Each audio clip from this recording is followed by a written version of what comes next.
கன்னிராசி. கன்னிராசிக்கு வந்து பார்த்திங்கன்னா உங்களோட ராசி அதிபதி புதன் வந்து பார்த்திங்கன்னா உங்களுக்கு வந்து இப்போ 8ல் இருக்கார். 8ல் இருக்கும்போது தொழில் சம்மந்தமான விஷயங்களும் ரொம்ப கேர்ஃபுல்லாக இருக்கணும். சின்ன பிள்ளைங்க குழந்தைங்கிட்டலாம் பேசும்போது கொஞ்சம் பார்த்து பேசுங்க. குட்டி பொண்ணு தானே சொல்லி ஏதாவது விளையாட்டாக பேசி அதனால் நமக்கு ஒரு அவமானங்களோ ஒரு டென்ஷனோ வரதுக்கான வாய்ப்பு ரொம்ப கவனமாக இருக்கணும். ஏன்னா இன்றைக்கி வந்து சட்டத்திட்டங்கள் அந்த மாதிரி ஆயிடுச்சு, இந்த மாதிரி ஆகிட்டாங்க. அதனால் கொஞ்சம் ஜாகிரதையாக பேசுங்க.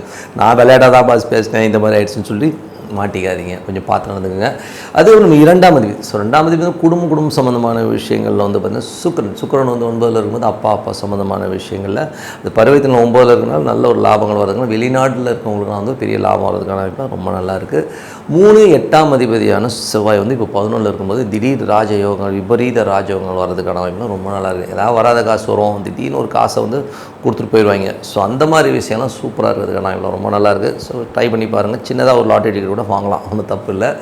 நிலவுலங்கள் விற்பனை சம்மந்தமான விஷயங்கள் வந்து ஏதாச்சும் வந்து லேவாதேவி முடியாமல் ஒரே பிரச்சனையாக இருக்குது சார், வந்து பிரச்சனை பண்ணிட்டு இருக்காங்கன்னா இப்போ உட்காந்து பேசிங்கன்னா டக்குன்னு முடியறதுக்கான வாய்ப்பு ரொம்ப நல்லாயிருக்கு. கொஞ்சம் பார்த்து பண்ணிக்க வேண்டியதான், ஓகேங்களா? அதுக்கப்புறம் பார்க்கும்போது ஏன்னா திடீர்னு ஒரு அதிர்ஷ்டத்தில் வந்து நடக்குதுன்னு சொல்லுவாங்க, அது இப்போ நடக்கும். அதுக்கப்புறம் 4ஆம் அதிபதி 4 7ஆம் அதிபதியான குரு.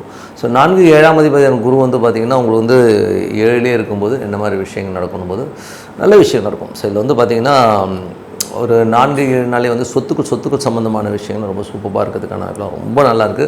ஒரு பெரும் பணம் நல்ல ரொட்டேஷன் வர்றது இதெல்லாமே ரொம்ப நல்லா இருக்கிறதுக்கான ஒரு சொத்து விற்று ஒரு பெரிய பணம் வர்றது, ஒரு சொத்தை விற்று இன்னொரு சொத்து வாங்குறது, இந்த மாதிரி யோகங்கள்லாம் வர்றதுக்கான ரொம்ப நல்லாயிருக்கு. எல்லாமே ரொம்ப பர்ஃபெக்ட்டுங்க. அது ஒரு நல்ல விஷயமா சுப நிகழ்ச்சி சம்மந்தமான விஷயங்கள்லாம் வந்து எடுத்து பேசுவீங்க. அதெல்லாமே ரொம்ப நல்லாயிருக்கு. அதுக்கப்புறம் பார்க்கும்போது உங்களுக்கு 5ஆம் அதிபதியான சனி வந்து பார்த்திங்கன்னா உங்களுக்கு 7ல் இருக்கும்போது குழந்தைகள் சின்ன மனக்காயங்களை ஏற்படுத்துவாங்க. அதனால் வந்து உங்களுக்கும் உங்கள் ஒய்ஃபுக்கும் குழந்தைகளால் வந்து ஒரு பிரச்சனை வரும். அதெல்லாம் வந்து கொஞ்சம் கேர்ஃபுல்லாக பார்த்துக்குங்க.